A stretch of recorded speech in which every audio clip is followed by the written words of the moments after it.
Naramdaman niyo po ba yung buhay na Diyos habang kayo ay umiindak? Habang kayo nag-aalay ng pag-indak at pag-awit sa ating Panginoon? Naramdaman niyo po ba siya? Paano po yung hindi umawit, hindi tumayo, hindi umindak? May nararamdaman kaya silang buhay na Diyos? Hindi po natin pwedeng sabihin, baka po kahit sila'y nakaupo, meron silang malalim na pagninilay sa kanilang sarili. Subalit, kapag tayo ay nakikiisa sa gawain dito sa loob ng ating dambana, higit po nating nararamdaman ang buhay na Diyos. Amen? Kaya pag oras ng panalangin, makiisa sa panalangin. Kung oras ng pagpupuri, makiisa sa pagpupuri. Kung oras ng pag-indak at pag-aalay ng awitin sa Panginoon, makaisa po tayo at mararamdaman po natin ang pagkalugod sa atin ng ating Panginoon. Amen? Hindi ko po muna bibitawan yung tema. Magtatanong po muna ako sa inyo at yung tema, kukuhanin ko sa mga kasagutan ninyo. Amen po ba yon? Teka po, pipili po ako ng aking matatanong, lalapitan ko po at meron po akong katanungan sa kanila. Kapatid, nung bang ikaw bata pa, nalugod ba sa'yo nanay at tatay mo? Amen. Bakit? Mahal, mabait po ako. Mabait po ako at masunurin sa magulang. Tandaan niyo po yung mga sagot Nalugod daw sa kanya ang kanyang ano tawag niyo po, nanay, tatay, nanay, dahil siya daw po ay mabait at masunurin. Okay po, hahanap pa po ako ng isa. Kayo po, nung po bang kayo maliit pa, nalugod po ba sa inyo ang amang at inang ninyo? Opo. Ako po'y lagi lumalapit sa kanya at ako po'y nanalangin sa kanya. Wait po ang tinutukoy po nating nanay at tatay dito, yung nanay at tatay natin dito sa lupa. Nalugod po ba sa inyo yung amang at inang ninyo nung kayo pa ay maliit pa? Opo. Ako po'y laging sumusunod sa kanya at mabait po ako sa kanya. Pareho lang po sila ng sagot, ano? Mabait at sumusunod sa kanya. Hahanap pa po ako ng isa. Ito. Yung bang mamit daddy mo, nasaan? Nakaupo kanina dito, nawala. Yung bang mamit daddy mo, nalulugod ba sa'yo? Bet po kayo yumuyok ko. Ito, si Julie. Opo. Bakit? Mabait po ako. Mabait din siya. So, yun po yung common answer, mabait. Kaya ang mga magulang nila ay nalulugod sa kanya. Ito po yung isang lalapitan ko, pero iibahin ko po yung tanong. Tita Mirna, given a chance na magkaanak ka, sabi niya, Mami Beth, imposible naman yan. 55 na ako, paano pa ako magkakaanak? Bakit si Sarah? Di ba? Bakit si Sarah? Ilang taon na si Sarah? Almost 100 na, nagkaanak pa. Ito ang tanong ko sa iyo, Tita Mirna. Given a chance na bigyan ka ni God ng 2 anak, ano yung katangian ng anak mo na ikalulugod mo?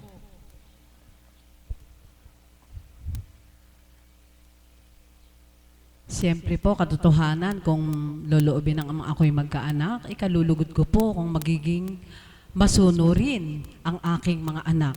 Masunurin sa akin at masunurin sa Panginoon. Salamat po. Dadako naman ako sa isang, hindi naman po yung may edad. Yung pong may edad nga pero bata ang puso. Si Inda. Inda, ilan po naging anak ninyo? 6 po. Wow, 6 kalahating dosena. Doon po sa 6 na anak ninyo, ano po yung katangian nila na nakalugod sa inyo? Sila po'y mababait at nagmamahal sa akin. Nababait at nagmamahal sa Kanya. Pangatlong katangian.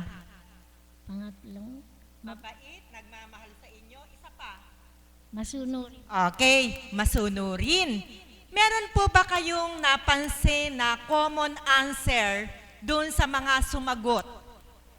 Ano po yung common answer? Lakas nyo nga.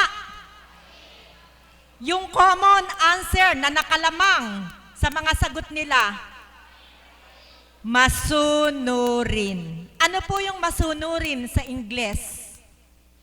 Obedient. Okay. Palakpakan po natin ang ating Panginoon. Ang tema po natin sa araw na ito ay tungkol sa pagiging masunurin. Pagsunod, higit lahat sa ating Panginoon. Kung naaalala nyo po, yung binasa kahapon ng Banal na Espiritu sa katauhan ng ating mahal na Apo Kunching, meron pong tinawagang mangingisda, si Juan at si Andres. Amen po ba? Ano po ang sinabi ng Panginoon? Iwanan ninyo ang inyong mga lambat, sumama kayo sa akin, at kayo ay mamalakaya ng mga tao. Amen? Ano po ang ginawa ng dalawang alagad? Sumunod, kara-karaka, without asking the Lord, Lord, saan po tayo pupunta? Paano po natin gagawin ang ipinagagawa ninyo sa amin? Alam niyo po, nalugod po ang Panginoon sa kanila. Sapagkat ang sabi po ng Panginoon, ang sinumang susunod sa akin ay nagmamahal sa akin. Sa makatuwid, upang patunayan natin na mahal natin ang Panginoon, dapat tayong sumunod sa Kanya. May tanong po ako ngayon. Ito po yung tanong ko. Hindi po ayon sa standard ni God. Sa standard po, sarili nating pandama. Sa palagay mo kaya, nakakasunod ka ba kay God? Sabi ni God, ang sino mang sumusunod sa akin ay nagmamahal sa akin.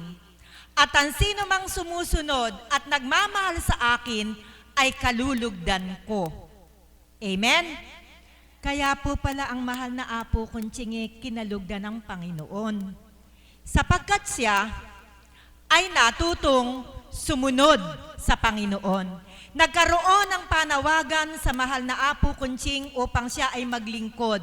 Tumanggi po ba siya? Hindi po. Hindi tumanggi si Apo.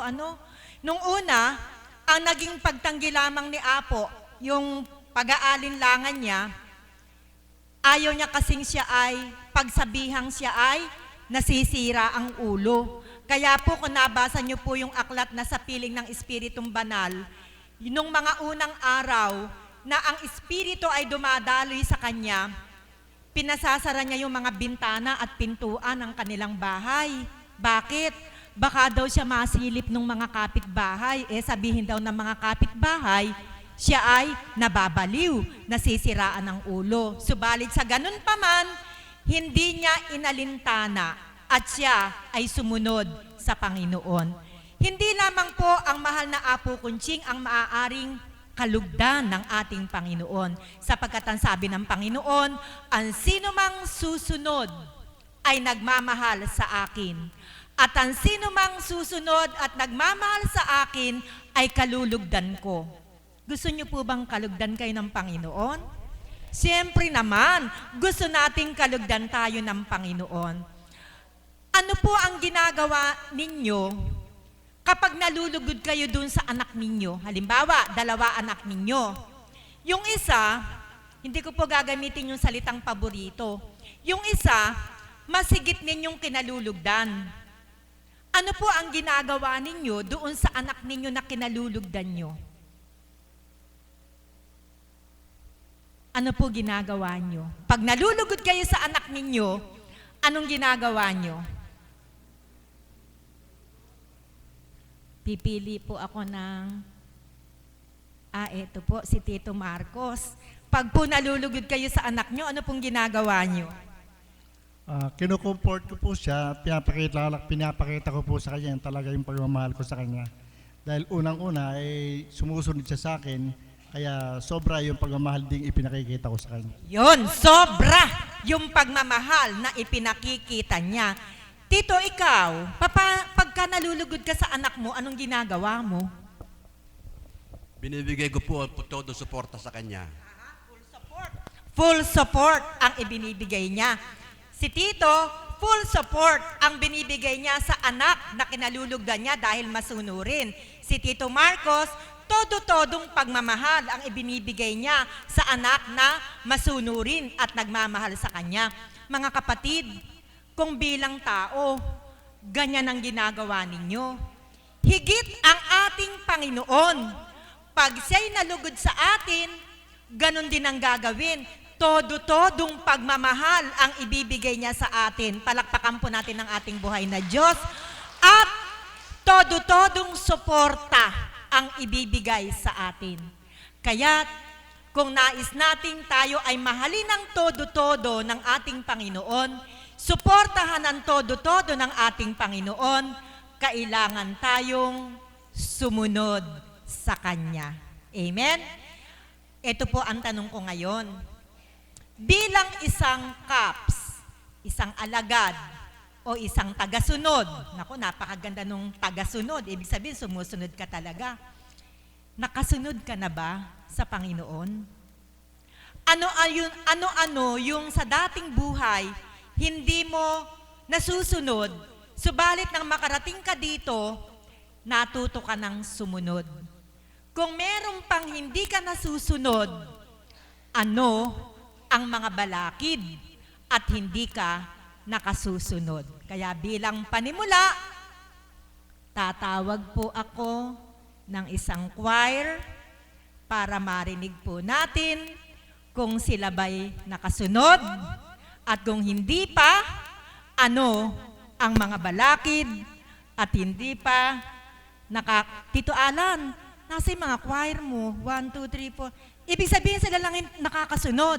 Ibig sabihin sila lang yung kalulugdan ng Panginoon. Palakpakan po natin yung mga choir na nandirito. Unahin ko po si Tita.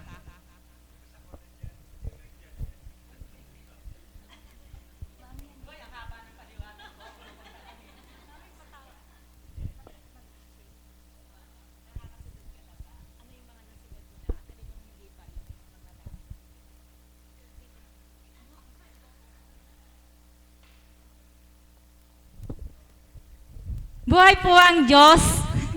Patawad po, Ama. Nakakasunod na po ba ako sa Panginoon? Ang Ama lang po ang nakakabatid ng lahat. Pero po, nakakasunod na po ako sa Panginoon. Bakit po? Kasi po, sa dating buhay ko po, talagang ako po ay talagang sa aming tahanan pag po pasensya na po, hinihingan po ako. Yung pong pag po may nakikita akong mali sa mga anak ko, talaga pong ganyan po ako. Pero puruhin ng Ama pag po tayo ay nakakapakinig ng banal na aral at salita ng Panginoon sa katauhan ng ating mahal na Apo Kunching. Yung pong nakokontrol po natin yung ating sarili. Pag ito po ay naisa sa buhay natin at naisa sa puso. Kaya po, manaka-naka na lang po. Pero po, purihin ng Ama, yung pong mga balakid po, talaga pong hindi po nawawala sa atin yun. Pero naiaalay po na kung tayo po ay dinudulog po natin sa Ama ang lahat. Nung buong puso po natin yung po ay naririnig po ng Ama, talaga pong napakabuti ng Ama at buhay ang Diyos. Talaga pong pag tayo ay lumilisan sa ating tahanan at nakasakay po tayo sa sasakyan, talaga po ang balaki hindi po nawawala. Pero pag dinulog po natin sa ating Ama, yung po ay pinapawi po ng ating Panginoon. Kaya po talagang nagpupurit, nagpapasalamat po ako sa Panginoon sa mga talagang hindi niya po kami pinababayaan, talagang pinatatatag na po kami ng Panginoon sa mga pinagdadaanan po sa aming buhay at ngayon po talagang nagpupulit, nagpapasalamat po ako sa mga binibigay niya sa aming biyaya, higit sa lahat ang biyayang pang-spiritual. Kaya pag po pala kayong ang isang mag-asawa ay nagkakaroon ng pag-uunawaan, talagang natutunghayan ng Panginoon, talaga pong pinakikita at pinadadama ng Panginoon din sa atin ang pagmamahal at kagalakan sa ating buhay. Kaya po ngayon po, talaga po pag po talagang meron kang pinagdadaanan, talaga pong pag inalay mo po sa kanila ng buong puso na may kaakibat na gawa. Talaga pong hindi kanya pababayaan. Maraming salamat po sa Ama, sa Anak at sa Diyos Espiritu, sa katauhan ng ating mahal na Apo Kunching. Talaga pong hindi na po sa amin yung pong bigat ng kalooban. Pag po inalay po iniling po natin sa Panginoon yun, talagang ang kapalit po talaga yung kagaanan ng kalooban. Hindi po niya ipinadadama yung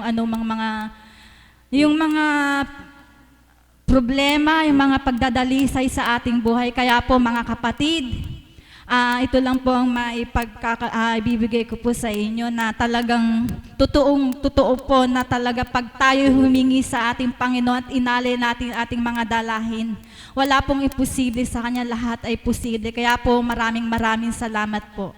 Magandang umaga po sa tanghali. Salamat kapatid. So, ibig lang pong sabihin, dapat po yung mga problemang dumarating sa ating buhay ay hindi maging balakid para tayo ay makasunod sa Panginoon. Wala naman pong taong walang problema. Taas nga po ang kamay ng walang problema dito. Kasi pag ang tao walang problema, patay na yun, di po ba? Kasi patay lang yung mga walang problema. Pero wag po tayong panghinaan ng loob. Wag nating gawing balakid yan sa pagsunod sa Panginoon. Tandaan po natin, kung malaki man ang iyong problema, mas malaki ang Diyos kaysa sa inyong problema. Palakpakan po natin ang ating Panginoon. Pagsunod, nakasunod ka na ba? Paano ka nakasunod? Meron ka bang gustong sundin pero hindi ka makasunod? Ano yung mga balakid? Sa pagkakataon pong ito, tatawag po ulit ako ng isa kong kapatid na alagad. Galak po ang puso ko na makita siya ngayong araw na ito. Kaya binibigay ko po ang mikropono sa kapatid kong si Chit.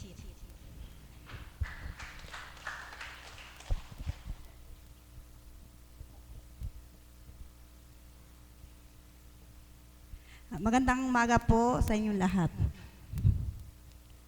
Sa umaga pong ito, hindi ko po alam na tatayo po ako dito sa gitna na ito. Ang pagsunod po, sa dating buhay ko po, ang mga kaganapan po sa buhay ko, kung di po ako nakakasunod sa Panginoon, siguro po hindi ko ito makakaya. Subalit, sa pagsunod ko po sa Kanya, ang lahat pong nangyayari o nagaganap po sa buhay ko ngayon, ito po ay aking napapagtagumpayan sa pagsunod ko po sa Kanya. Ang ibabahagi ko lang po yung pong kaganapan sa buhay ko. Ito po ay naibahagi ko na po dito. Kaya lang po, ibabahagi ko po ulit. Ang naganap po sa akin, nang namatay po yung aking kabiyak ng puso, nung pagkalibing po niya, tinalikuran na rin po ako ng aking biyanan. Subalit, naging matatag po ako. Nakayanan ko pong lahat ito. Hindi ko po alam ba't po naganap sa akin. Napakahirap man po. Pero nakayanan ko po sa dahilan sa pagsunod ko po sa Panginoon. Pinatatag niya po ako. Hindi ko po alam bakit po nagawa sa akin ng aking biyanan. Kung kailan pa po namin siya kailangan ng aking mga anak.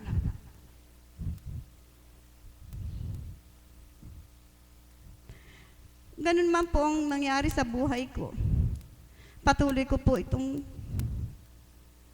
dinudulog sa Kanya na makayanan ko po ang lahat. Nagpapasalamat po ako, nagpupuri at nagpapasalamat po ako sa Kanya dahil nakayanan ko po ang lahat. Ganun man po ang ginawa ng aking biyanan.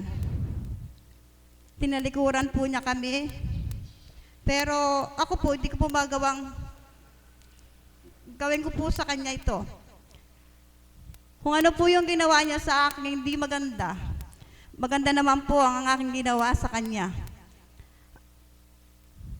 Napakarami pong pagsubok, napakarami pong nagaganap sa buhay ko. Pero ang lahat po ng ito, akin pong napapagtagumpayan.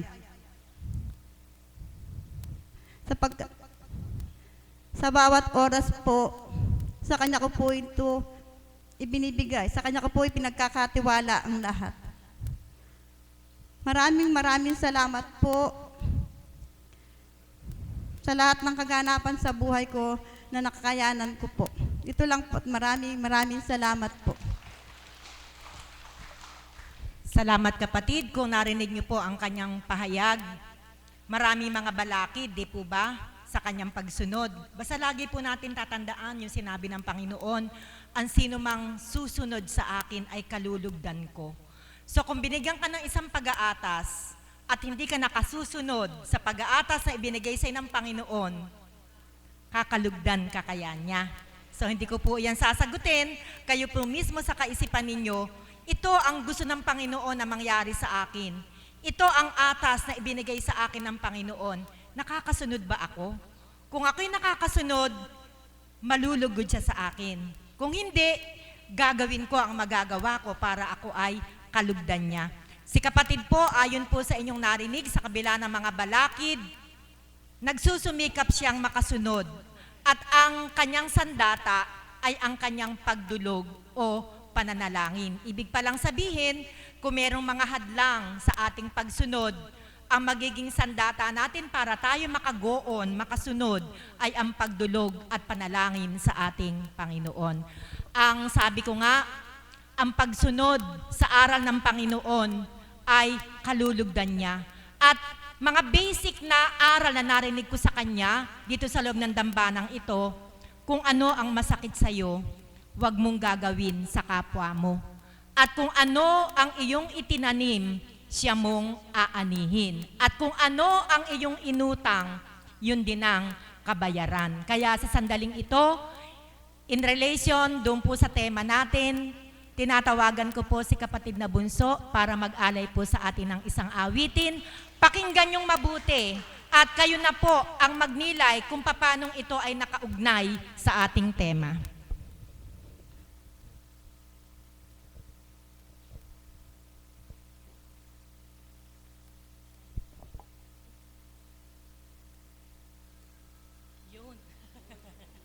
Yun. Sobrang tahimik, narinig tuloy yung cellphone. Ano po? Sino man po yung may-ari nun? Pakicheck lang po at pakipatay. Ano po?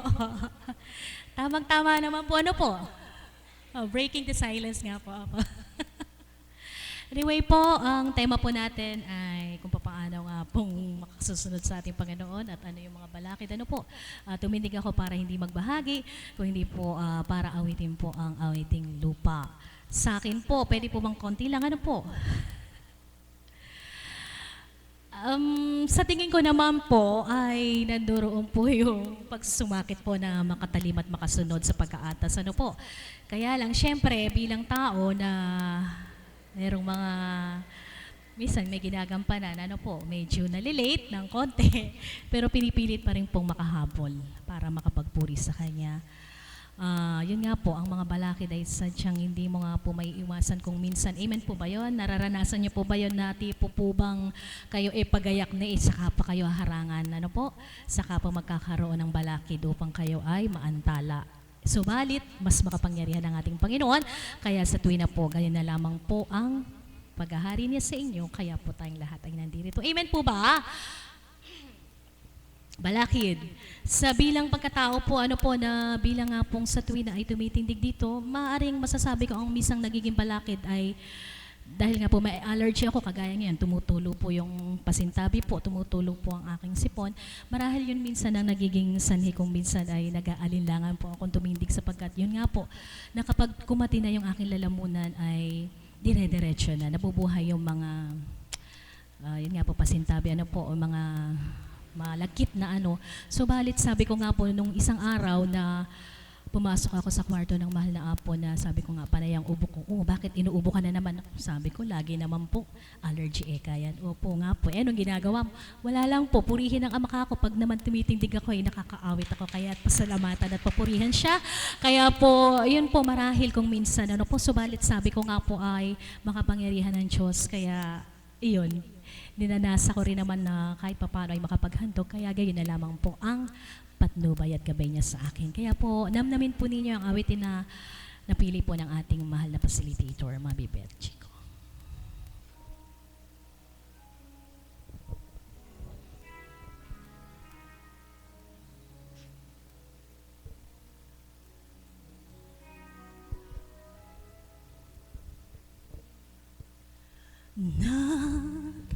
Mula sa lupa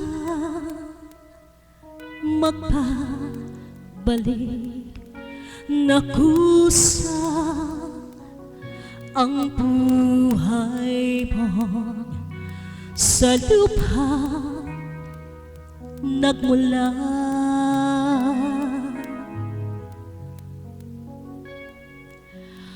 Bago mo linisin ang tungis ng iyong kapwa, hugasan ang iyong puti sa mukha.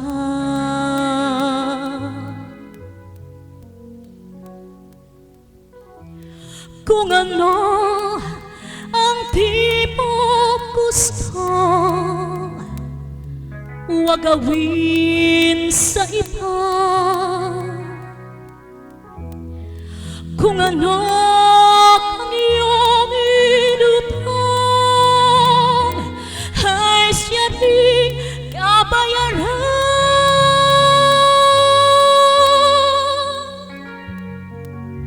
Sa mundo ang buhay ay mayroong hangganan dahil tayo ay lupa lamang.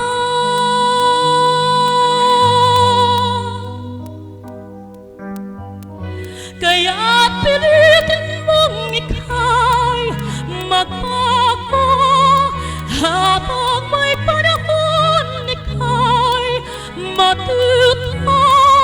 Pagmamahal sa kapwa ay isipin mo.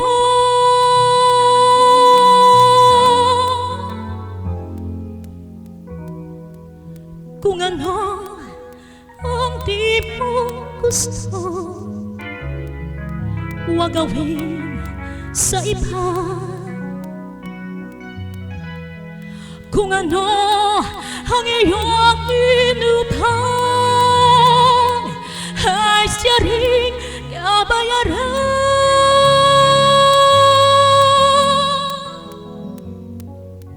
Sa mundo ang buhay ay mayroong hangganan dahil tayo ay lupa lamang.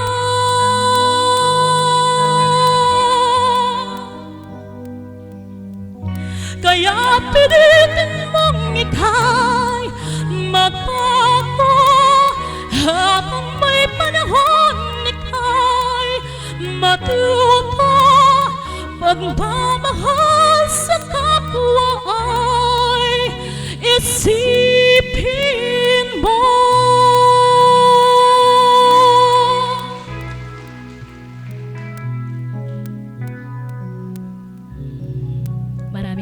salamat po. Para po tayo makasunod, makatalima sa ating Panginoon, hilingin po natin ang kanyang patnubay at gabay sapagkat sa ganang pagkatao, nakakatamad. Amen? Nakakahiyang aminin yun. Supalit, yun po ang katotohanan na kapag naghari ang ating katauhan, marami tayong dahilan. Amen? Kaya po maraming salamat.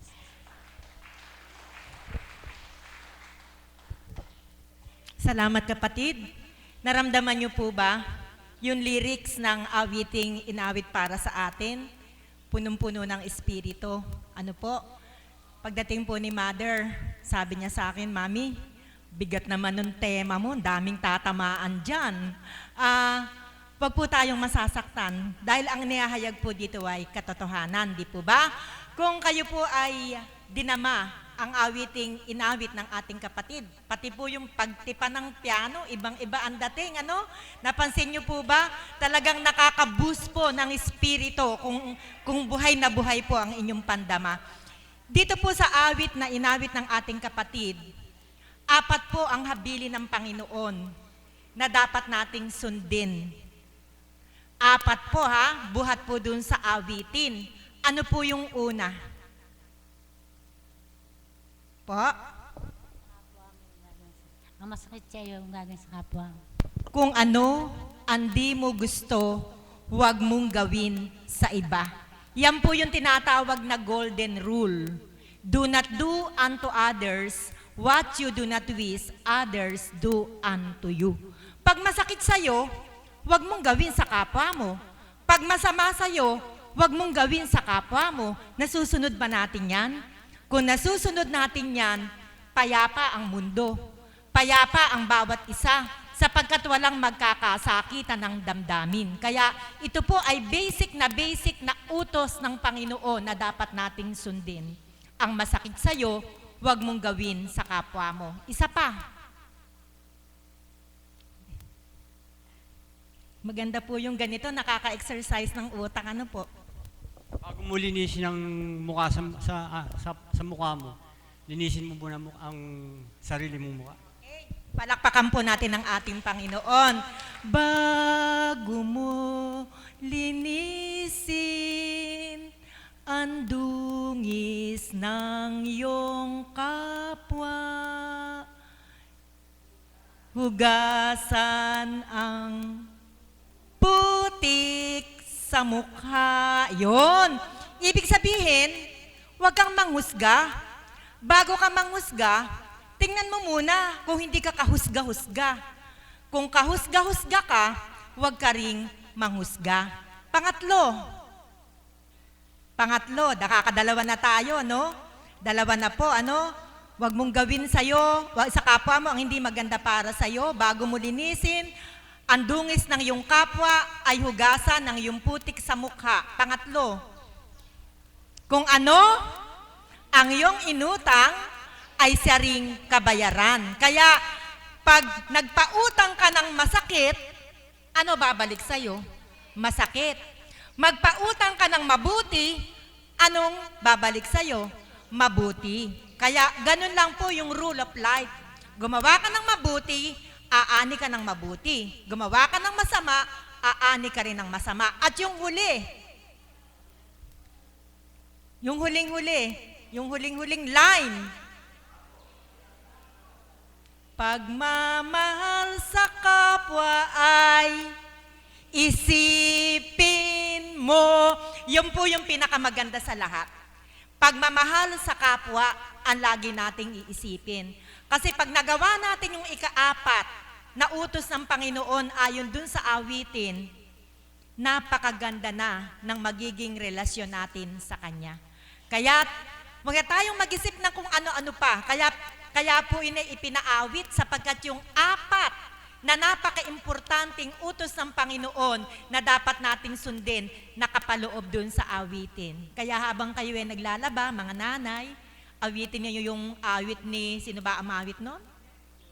Si Rico Puno, ano po? At lagi po tayong mareremind kung ano po yung ninanais ng Panginoon na sundin natin. Ulitin ko po, ang sabi ng Panginoon, ang sino mang sumusunod sa akin ay nagmamahal sa akin. At ang sino mang nagmamahal at sumusunod sa akin ay kalulugdan ko. Kaya yun po yung mga paraan upang maging kalugod-lugod tayo sa Panginoon. Ngayon po, gusto ko naman pong, ano po, Tito, ay may nakita pa si Tito, 5 daliri ng Panginoon. Yun, pilitin mong ikay magbago, habang may panahon, ikay matuto. Ayun po, pilitin na nating magbago. Habang may panahon pa, napakahirap po kasi nung may karamdaman ka na, nakalugmo ka na, hindi ka na makakilos, hindi ka na makalakad para magpunta sa banal na lugar, hindi ka na makapagsalita para magpurit magpasalamat sa Ama, paano pa yon? Kaya habang may panahon, tayo'y matuto. Habang kaya pa, may lakas pa, gawin na natin ang magagawa natin para makasunod tayo sa kalooban ng ating Panginoon. Ang susunod ko pong tatawagin ay isa sa mga tagasunod mula po dito sa Tondo. Sino po ba pwede kong tawagin sa Tondo? Volunteer na po. Sino po ang gustong magbahagi sa inyo? Si kapatid.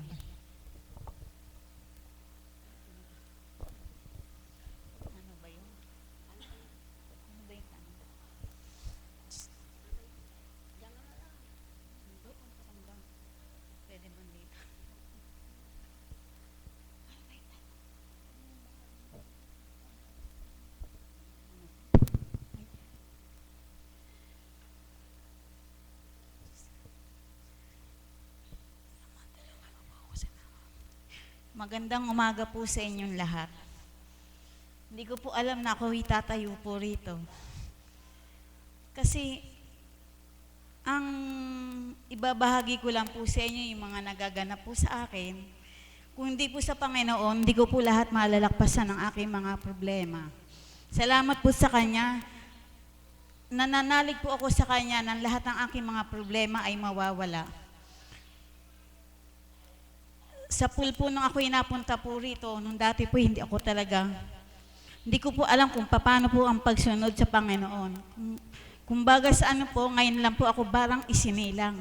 Ngayon lang po siya nakikilala kung paano po ang pamamaraan ng pagsunod po sa Kanya. Hindi ko po alam nung araw noon. Ngayon po ay alam ko na po kung paano po ang pagsunod sa Kanya. Ang pagtalima. Kahit po napakamahirap, mahirap pong gampanan, pinipilit ko po talagang gampanan po na ako'y makarating po rito at makaganap po sa aming mga tungkulin dito na inaatas po sa amin. Yun lamang po, maraming salamat po.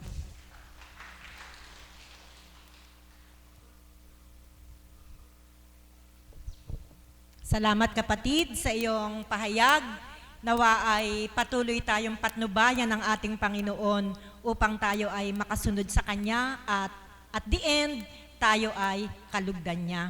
Sa pagkakataon pong ito, wala pa naman po ang mahal na apo. Isa pa pong kapatid ko ang tatawagin ko na binubulong nga po niya sa akin. Kailangan pag sumunod tayo sa Panginoon, ibigay din natin ang ating sarili. Kasi mahirap sumunod sa Panginoon hanggat hindi natin ibinibigay ang ating sarili. Kaya muli ko pong uulitin yung favorite line ko na to. Ang sabi ng Panginoon, kung gusto mo akong sundan, forget yourself, carry your cross, and follow me. Ibig sabihin, kalimutan natin ang ating sarili, pasanin mo yung sarili mong krus, huwag ka na makialam sa krus ng iba na. Kung ano na lang yung krus mo, yun na lang ang pasanin mo. Yung krus ng kapitbahay mo, wag mo nang pasanin. Carry your cross and follow me. At upang ito po'y maiugnay natin sa ating tema, muli po ay tinatawagan ko si kapatid na Mirna para mag-alay po ng isang awitin na connected sa ating tema. Thank you po. Mami Betchiko, at salamat po sa iyo, Ama. Maraming salamat po. Salamat po, Ama. Salamat po sa iyo. Mapagpalang umaga po sa ating lahat. Kay ganda, may mga tuntunin, ano po. At pumukaw po sa aking damdamin yung huling sinambit. Yun pong yung pagsunod po ba? Paano po ba, kapatid na Alan? Yung huling part ng kanta na kung saan ay kailangan na sumunod na tayo kasi kung kailan tayo habang may panahon, ikaw ay magbago. Ano pa yung huli? Kaya't pilitin mong ika'y magbago habang may panahon. Yun po, yung part na yon. At pagkaraan po, sinusugan po ng ating facilitator na kung kailan ba tayo lupaypay na, tsaka tayo kikilos. Ano po?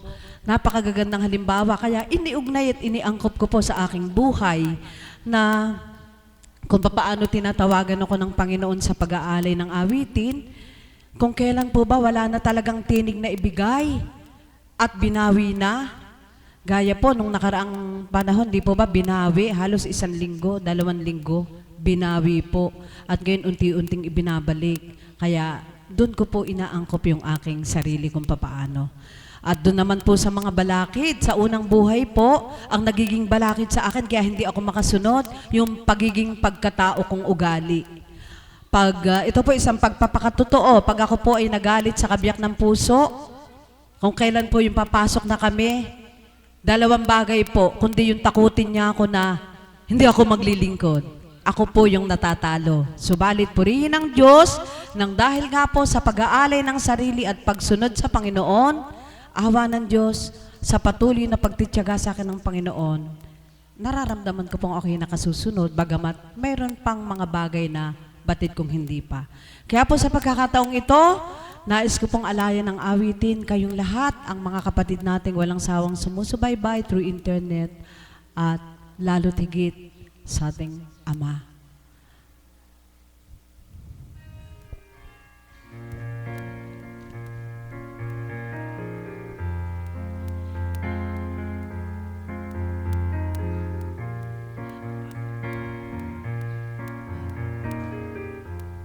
Everything I own po.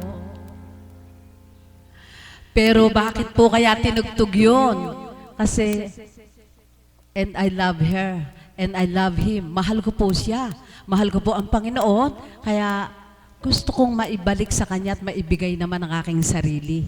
Ano po? Sa iba't mumunting kaparaanan. Purihin ang Diyos. Buhay ang Diyos. Palakpakan nga po natin ang Panginoong Diyos. Pag po binigay niyo yung sarili niyo, hindi kayo pababayang mapahiya ng Diyos. You sheltered me from harm, kept me warm, kept me warm.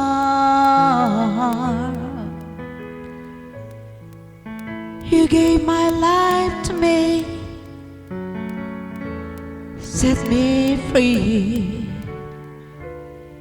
set me free.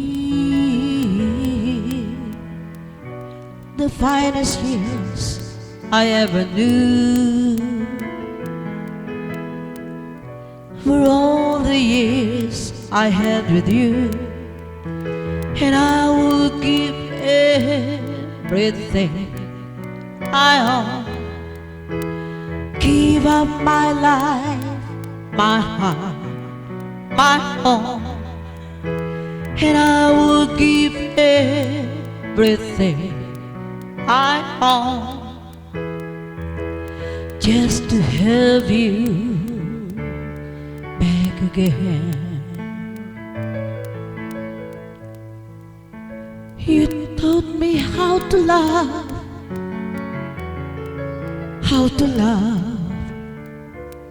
what it's all. You never said too much, but still you showed the way, and I knew from watching you, nobody else could ever knew the part of me that can't let go, and I would give everything I own, give up my life, my heart, my home, and I will give everything I own just to have you back again. It's there someone you know, you're loving them so, but taking them all for granted. You may lose them one day, someone takes them away, and they don't hear the words you long to say.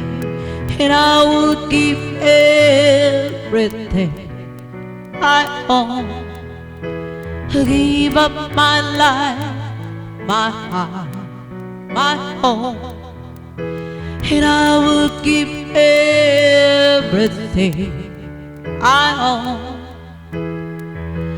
just to have you back again. It's there someone you know, you're loving them so, but taking them all for granted. You may lose them one day, and then takes them away, and they don't hear the words you long to say.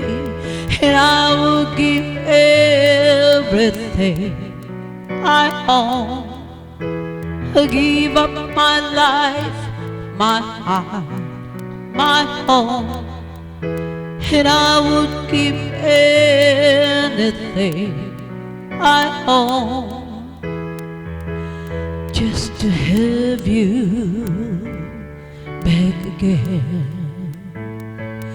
just to have you once again. Thank you, Lord. Nice, very nice. Lagi ko pong gagamiting halimbawa ang ating mahal na apo. Katulad po ng kanyang inawit. Give up my life, my heart, my own. Yan po ang ginawa ng ating mahal na apo, Kunching. Binigay niya po ang kanyang sarili, binigay niya ang halos lahat na ng percentage sa buhay niya. Kahit sabihin ng Panginoon na partisyon, meron sa kaibigan, meron sa pamilya, meron sa ibang bagay. Subalit ang mahal na apo, Kunching, binigay niya halos niya lahat sa kanyang paglilingkod, pati ang kanyang hanap buhay. Ganon po talaga ang pagsunod sa Panginoon. Kailangan talaga, dapat may isuko ka para makasunod ka sa Kanya. Ang susunod kong pong tatawagin malaki din po ang isinuko sa kanyang buhay.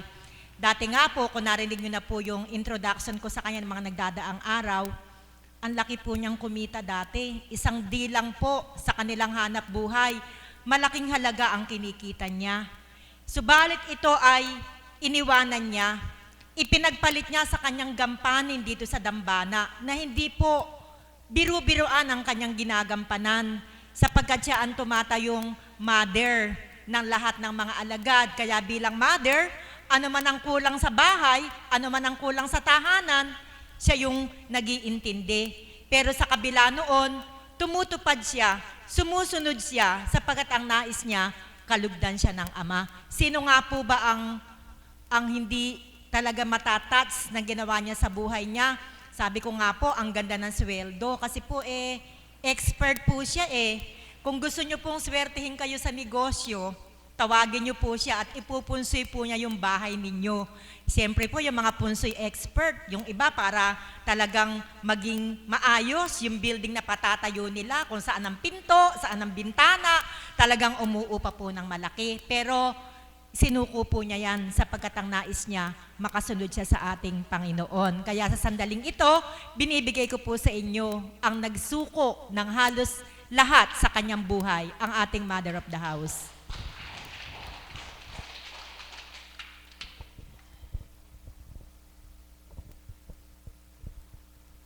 Papuri sa iyo, Amay walang katapusan.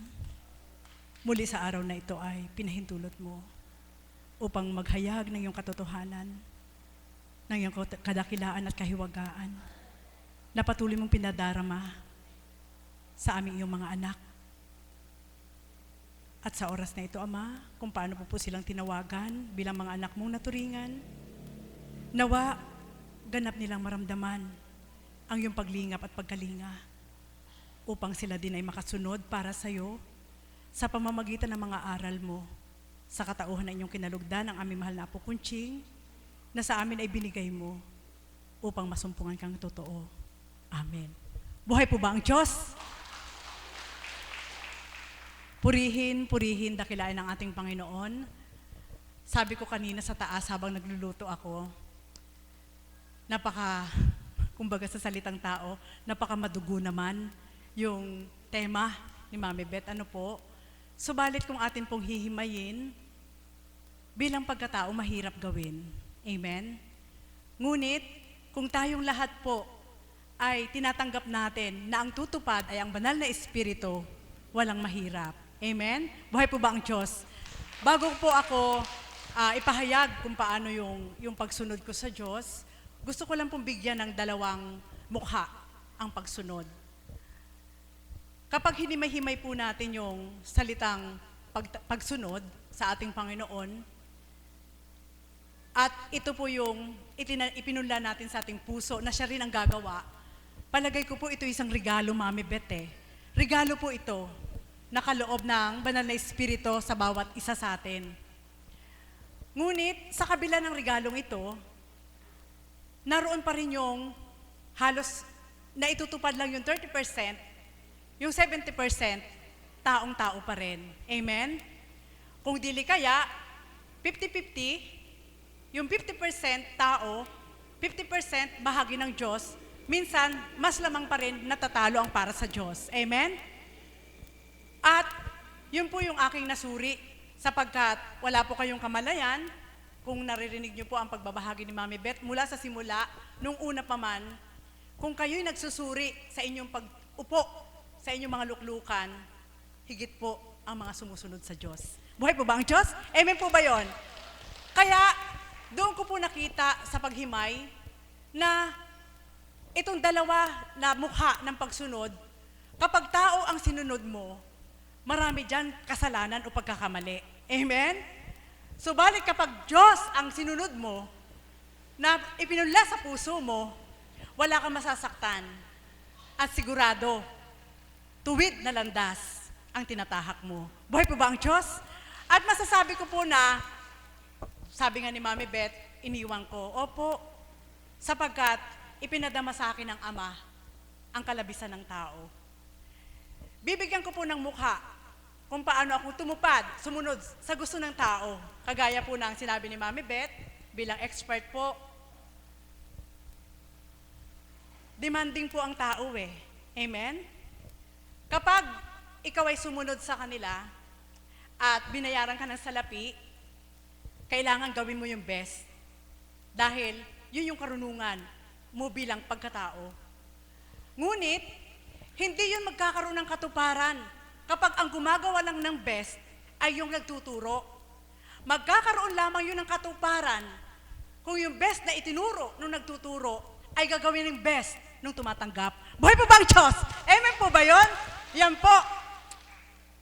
Patawad po, sabi ko nga, masakit sapagkat yun po araw-araw ay hinihimay-himay po namin bilang mga alagad sa aming mga sarili.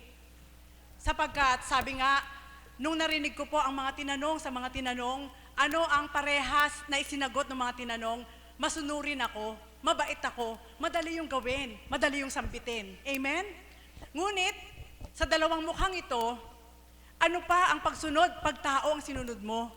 Kaya ka lang sumusunod minsan dahil ayaw mo siyang mapahiya na biguin mo. Amen?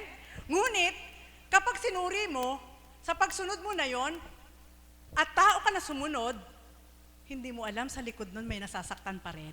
Buhay po ba ang Diyos? Amen po ba yon? Sige po, maghimay po kayo. Bilang po tayo'y taong-tao. Ano po? Yan po'y naganap sa akin. Naganap ko po yan sa akin. Kaya yun na po yung punto na sabi ko nga kay kapatid na Pearl, ayoko na sa mundo ng tao. Ayoko na. Sapagkat, sabi nga, kapag ikaw ay binayaran ng tao, ang gamit mo lang isip. hindi kasama ang puso. Amen? Sige, magnilay kayo. Kapag ikaw binayaran ng tao sa trabaho mo, halimbawa, hambing sa aming trabaho sa dati, isip lang ang ginamit namin, hindi kasama ang puso. Ngunit, kapag ang tinupad mo ay puso ang pinauna mo at sinunod mo, kahit hindi ka bayaran, masarap ang pakiramdam. Buhay po ba ang Diyos? Amen po ba yan? At yan yung gawain ito, mga kapatid, walang bayad. Sapagkat libre na ibinigay ng Diyos at sa katauhan nating mahal na Apo Kunching na tumupad ng matapat at kababaan, pagpaparaya sa Diyos, yun din po yung nilalayo ng banal na Espiritu kung bakit araw-araw ay naghahasik siya ng aral. Amen? At alam niyo po ba, bilang isang pagsunod bilang tao sa unang buhay, lahat yan, mas lamang ang kasalanan. Amen po ba yun? Sapagkat maaari kang magtago. Dahil, pwede kang utusan ng tao. Amen? Pwede kang utusan ng tao. Na ito yung gusto nila, tutupad ka, subalit bihira sa pagkatao ang sumusunod na ipapangibabaw yung sa kanya na binabayaran siya. Amen po ba yun? Buhay po ba ang Diyos? Mas lamang dyan, may kasalanan. Amen? Subalit dito po, sa dakong ito, ng tinura ng banal na Espiritu, sa katauhan ating mahal na Apo Kunching noong mga panahon na yon, daratalang takda na ang mga hinirang ay mananahan sa dormitoryo at may mga ngasiwa na mother of the house. Samantalang noong mga panahon po na yon, halos 5 years na po na naglilingkod ang ating mahal na Apo Kunching at tinuro po niya ako, ikaw ang magiging mother of the house. Opo, nagtanong ako sa aking sarili. Nagtanong ako, anong gagawin ko? Sapagkat sa bawat pagsunod at pagtupad, gagamitan mo rin ang pag sa tao, kailangan gumamit ka ng isip, pagsusuri kung ano yung gusto niya ipasunod sa'yo. Amen? Subalit sa ating Panginoon, nagtanong man ako kung anong gagawin ko, hindi ako nag-alinlangan sa puso ko na alam kong si Apo Kunching ay tunay na ginagamit ng ating Panginoon. Buhay po ba ang Diyos? Amen po ba yun? Kaya nung panahon po na yon, syempre po, ang mga kaganapan, kailangan naming tumira sa dormitoryo. So hindi ko ngayon masambit sa aking anak na kailangan ko siyang iwan bilang single parent. Second year college pa lang ang aking anak nung time na yon. Hindi ko masambit sa kanya kung paano ako magpapaalam. Salamat sa Diyos, sapagkat tunay ang nagsalita sa katauhan ng ating mahal na Apo Kunching, hindi mo siya maaaring biguin. Kung totoo na tumanggap ang mga tao, ang mga nilalang, lalo higit sa dakong ito, na naririnig nila ang tinig ng Diyos at nadarama nila na ang banal na Espiritu sa katauhan ng ating mahal na Apo Kunching ang tumutupad sa ating lahat, hindi siya kayang biguin at hindi rin siya kayang saktan.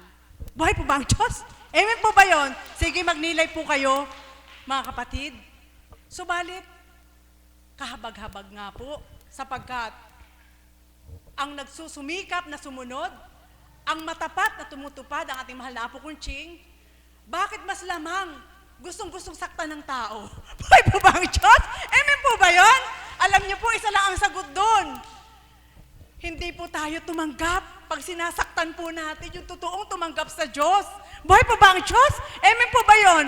Kaya sa pagsunod at pagtupad, kailangan hingin po natin ang regalo ng Diyos na siya ang tumimbang sa ating puso kung ano yung dapat nating gawin. At bilang po isang alagad, sa katotohanan lang po, aaminin ko na po sa inyong harapan,